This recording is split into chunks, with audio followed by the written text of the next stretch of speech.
Hi everyone, welcome to this reading. So I have my crystal ball off to the side. I will be scrying throughout this message. If you're new to my channel, my readings are a little different. If you're returning, welcome back. You know how we do. If it doesn't resonate with you, if you're forcing the story to fit, arguing with it in any way, just leave it behind for the people who it's meant for. Channel members, you will have your next Major Arcana series video posted later this week, so definitely check that out. And if you're interested in the channel memberships, that link will be in the description box below. For those of you that were interested in classes, I am booking for April. The first round of April classes is up at the Buy Me a Coffee link down in the description box. So let's go ahead. Okay. So right off the bat, an energy that I'm feeling, I'm kind of seeing an image, and this image is like a plant that's pushing up through the soil. I'm seeing this green energy with this gold on the edges, and so that's telling me that I'm speaking to somebody who's having a new healing modality emerge. Whether this is something that is new to us and we've never identified as somebody with a healing ability, or if it's a part of us that we've already had and it's just something new is being cultivated. I think it's going to be resonant for both groups of people. Now, I am getting an energy of somebody who's creating a new modality of healing, and then I'm also getting the energy of somebody who's finally realizing that they are a healer, that it doesn't have to happen in a traditional way of like laying on hands or Reiki or anything, but that they themselves, just being themselves, and by acting the way that they do, by presenting themselves the way that they do, by showing up in the world the way that they do, that has a very healing effect on people. Okay. Something is beginning to move and pick up speed here, and I do believe that it is this healing ability that is emerging. One of the things about this healing ability is that it's occurring because we've integrated either light and dark within us, the masculine and feminine within us, our rational mind and our creativity within us. We've taken the reins and we've balanced two forces inside of ourselves. And this is what's creating the channel for that healing ability to emerge. There's a lot of alchemy coming through in this. And then I have this card. So for many of you, this is kind of talking about the backstory a little bit behind this collective's life. There was a lot of anger in our history. So quite possibly coming from houses that, you know, were less than loving, right? A little bit discordant energy that's coming through for me with that King of Wands as I'm pulling it. This seems to be something that we repeated in cycles within our life, whether we're the ones that exhibited that sort of anger and intolerance, or if we consistently attracted people that were like that. This is telling me that we, especially with the Chariot card, that we had to work on our boundaries, right? Boundaries within our family, boundaries within our friendships, boundaries within our relationships. This is a very important energy for us to go through, because it's only once we establish those boundaries that we free up our psychic and emotional and mental energy to be able to focus on ourselves, which then progresses our spiritual journey quite a bit. Not just our spiritual journey, but our 3D journey. And so someone has had to go through this. I'm also seeing with this King of Wands, that crown is standing out to me. So someone has had to work on their own self-sovereignty and their own personal power in the course of this. This is what's fueling this new emerging healing modality or healing energy that someone is experiencing. We do have the Five of Swords. I almost feel that this card here is saying that somebody has had the energy of, I'm going to win this at all costs. Not in a toxic negative way, but in a, I'm going to beat my depression at all costs, or I'm going to get this narrative out of my story at all costs, or I'm going to get out of this toxic pattern out of all costs. For some of you, it may even be, I'm going to not be poor anymore, right? There's something here that we've put behind us, and we had to be in this energy in order to do it. There are people that we may have had to hurt, especially with those boundaries. A lot of people don't like when we have boundaries, and because their own insecurities and their own issues, it tends to hurt them when we're just standing up for ourselves. But someone here has had to embody this energy in order to get themselves into this mode right here. When we look at this, this really is about balance. This is when I look at it, it's Helios that is crowned with the moon, with also that star of Ishtar at the top of his head. And then we have these black and white sphinxes. We have that top in the middle that's perfectly centered. There is that feminine wing around the solar disk. There's a lot of energy here about having integrated and balanced something within ourselves. Maybe even integrating and balancing our spiritual world with our 3D, right? Really finding balance between, again, our rational side, even though the rational side is not always rational, the rational side and the more creative side, in order to be able to ground the abstraction, or be able to abstract the logical ideas, so that we're not constantly constantly clinging to narratives and having to find answers, right? Being able to appreciate the experience. This is something that we can do for ourselves to lighten things up. And when we lighten things up, things start to unfold, our gifts start to unfold, our abilities start to unfold, healing starts to flow through us. Some of you've had to take yourself away from particular people, particular situations in order to flourish, and this is allowing this natural healing to emerge.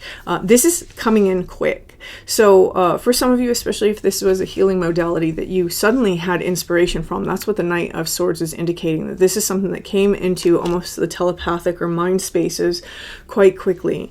For those of you who are realizing that your presence heals people, one thing you might realize is that people really like to pick fights with you. Also, that's something that happens when people are confronted by a person that has a major healing ability. Not again, necessarily speaking about a traditional modality. This is somebody who, by their very presence, the way that they live their lives, this threatens people. Really, it threatens people's shadows. People's shadows don't like to change, and it causes the person to behave a certain way because they feel a certain way in your presence. You may be the type of person who, for example, you know that if there's something going on inside a person, something shady, something underhanded, that it's going to come out around you, right? And that's because these aspects of a person they don't want to heal. And this is a very powerful form of healer right here. Somebody who's not doing it on purpose. It's just who they are. We have the Hierophant. Again, this is like the master healer, right? This is tradition. This is order. This is somebody here. This is bringing me back to this energy of, at some point, our soul signature may have been a priest or a priestess, or even one of the oracles, like a Pythia or something. Like there's just something here about the official order structure. It's part of our soul signature to bring this energy into people's lives. Interesting. Again, there's heavy swords here, and then what I was feeling earlier, there's something about the use of our words. You may find that a lot of people put you in almost like a counselor sort of role because the things that you have to say, you give good counsel, right? Or you're very soothing with your words. So there is something here about our words carrying the energy of healing. People may tell you all the time that you have a calming voice, for example. Here we have the King of Cups, and this is really about the emotional terrain. This is a lot of emotional healing energy that's coming in. For some of you, this might be psychically healing, so psychic healing, especially with this new modality that I'm kind of sensing. But both camps, you seem like a person who has gotten very comfortable with emotional spaces. So delving into the deep emotional waters, clearing those things out, working with them, channeling them, utilizing them. So I really like this energy because I think that this is definitely a person who knows themselves right here. Okay. I'm being given symbols now. Here's the Queen of Pentacles. So again, we're cultivating something, we're growing and nurturing something, and placing her above the Chariot here. I'm going to pull this down, and I am going to pull from a different deck, but I want to give these symbols. If you're new to my channel, the symbols are not to tell you whether this reading is for you or not for you. It just means that if the symbols resonate for you, then you're being guided to pay extra attention. The first thing I'm seeing is I'm seeing a black shoe with white laces. It has like a white sole also. It's like a sneaker of some kind. And then I'm seeing, this is like a strange cake pan. I'm seeing a strange shaped cake pan. I don't know how else to put it other than that. It's like a very odd shape. And then I am also seeing, what is this? Oh, it's a mushroom. So I'm seeing, oh, it's not an amanita, but it has like a red cap. It's some kind of red cap mushroom, not an amanita though. Okay. And then I'm seeing the Horsehead Nebula. A lot of stars are coming through. I just heard M62. Oh, I thought there were going to be a lot of stars. That's it? Wow. Okay, way to leave me hanging. Okay, Epsilon. Okay. And then, what is this? This is like it's like a ream of paper, but the paper is bound by red. And then it's bringing me into like a red journal also, like a red leather journal. Okay, I'm seeing prayer flags, but there's something a little bit different about these prayer flags. They're not traditional prayer flags, so I don't know what that is. And then I'm also seeing like a really large painting. Is it a painting or a tapestry? I don't know. It's a really large image of Ganesh. Okay, and that's it. All right.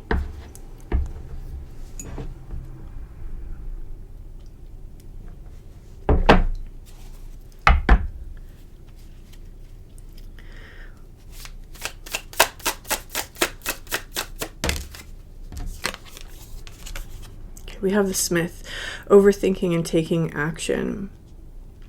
This is what I feel like someone is leaving behind, is an energy of overthinking. I feel almost as though when this healing ability emerges, or this new modality is being inspired into somebody, it's like they're not overthinking it, right? They're just like, oh yeah, this is fun. I'm going to let myself play. That's really the antithesis of overthinking. Somebody is allowing their inner child to really explore this space and to come up with this new healing modality. For some of you, the overthinking may come in terms of how to get this out there, right?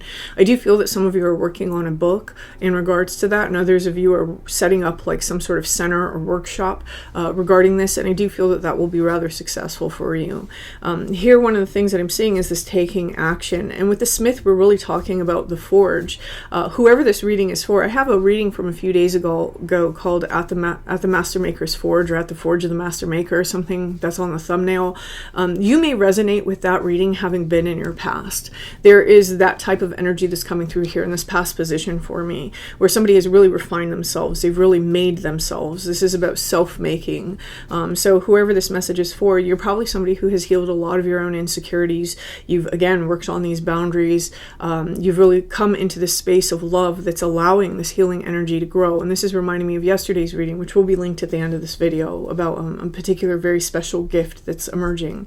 Now, I do think that for whoever this message is for, especially if you're the person whose presence is healing for people, you may be an empath, right? You may be psychically, empathically gifted. And because of that, you may notice that there's a feedback loop between you and other people. When they get heated, you get heated, which makes them more heated, which makes you more heated. There may have been a lot of things in terms of understanding what energy is yours and what energy isn't yours that you had to go through, and that's a really tough journey for a lot of psychic empaths. The empowerment of a psychic empath is really where they stop taking part of those types of toxic situations, right? That toxic loop. And some of you may still be working on that here. Even though you've worked on your boundaries, you may still be working on that, because you may not be quite aware just yet of how deep that impact of other people's energy and your own energy on them, because it goes both ways with a psychic empath. You may not be aware yet of just how deep that connection runs. So there is a lot of telepathy showing up for me. Just anytime there's swords, it always tells me in the background there's some telepathic connections taking place. You may find that in your telepathic awareness, this is a space that you're able to heal in. You're able to send healing thoughts to another person and they work, right? Let's see. Okay.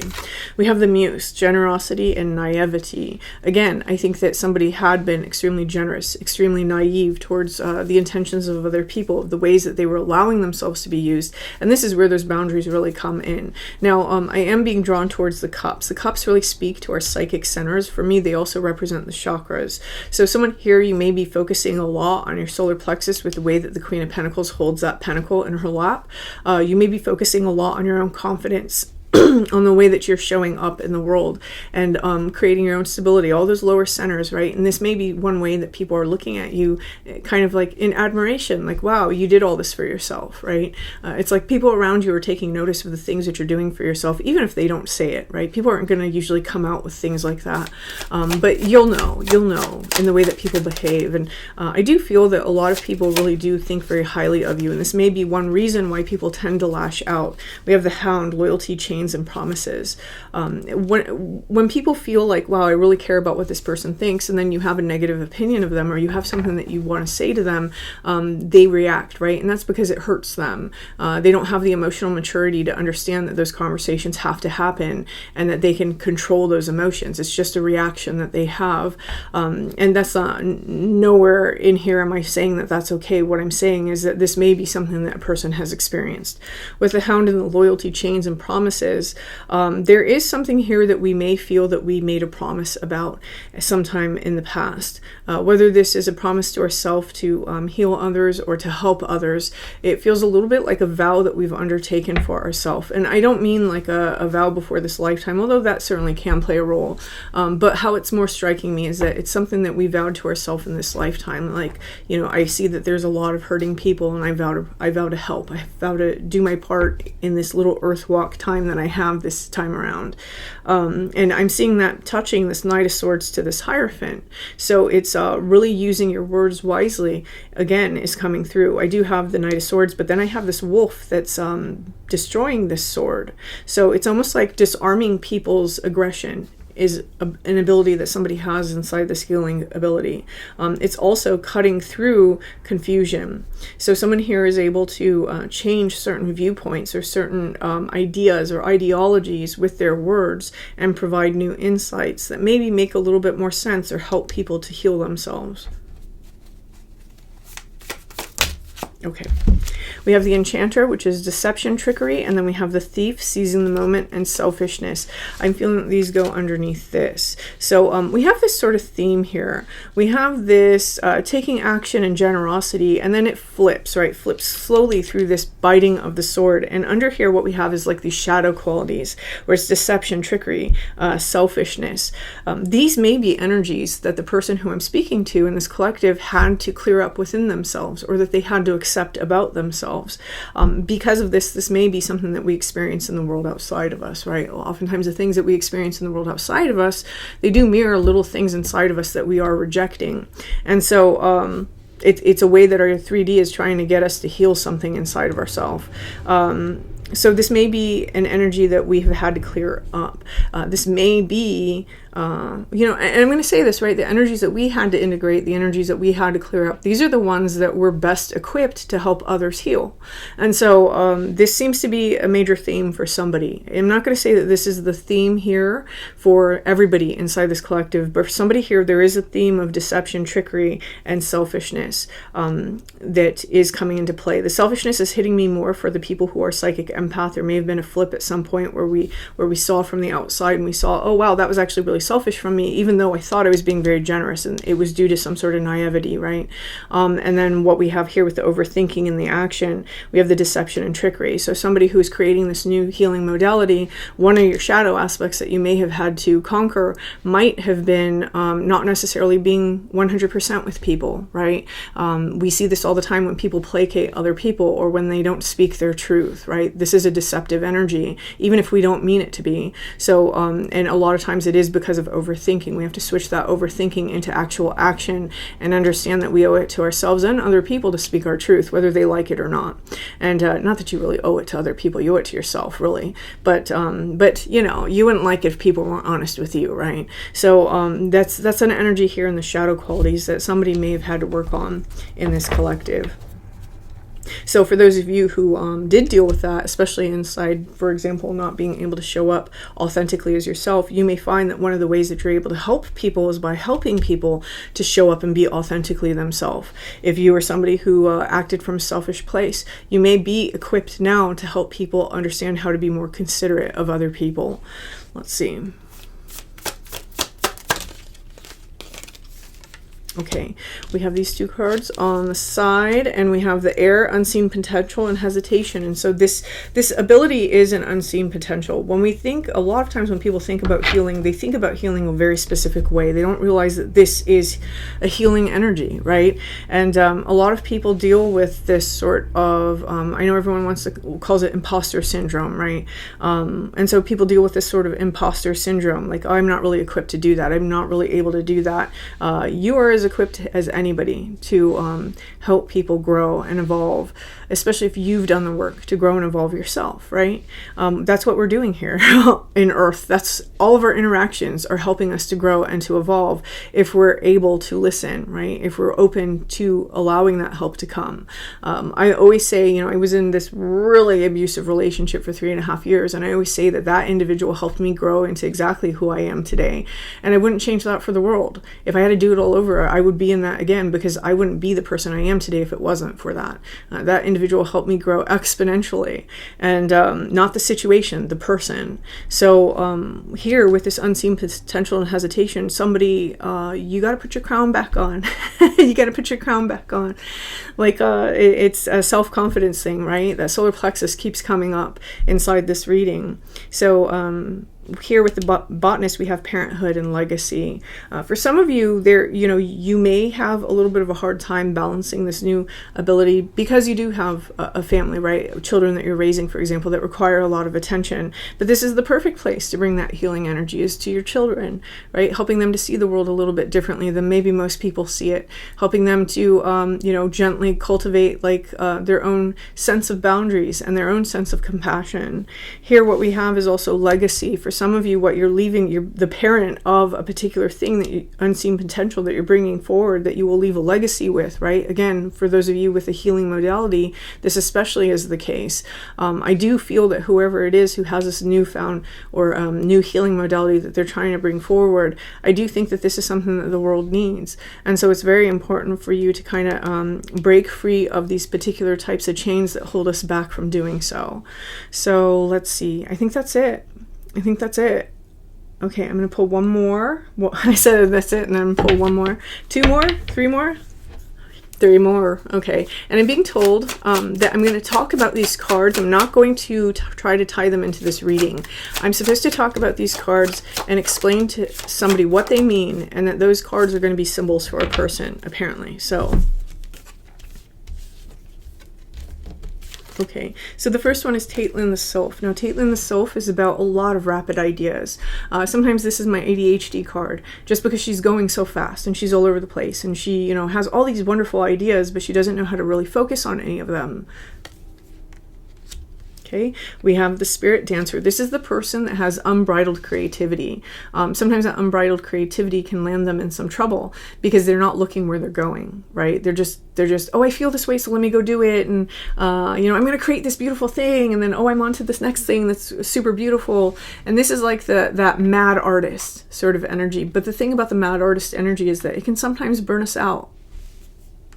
Okay, and then I have this one, the Guardian at the Gate. This one is really about being on the threshold of something. When we see the Guardian of the Gate, we're still just outside that gate. There's something almost like a riddle that we have to solve in order to be able to cross it.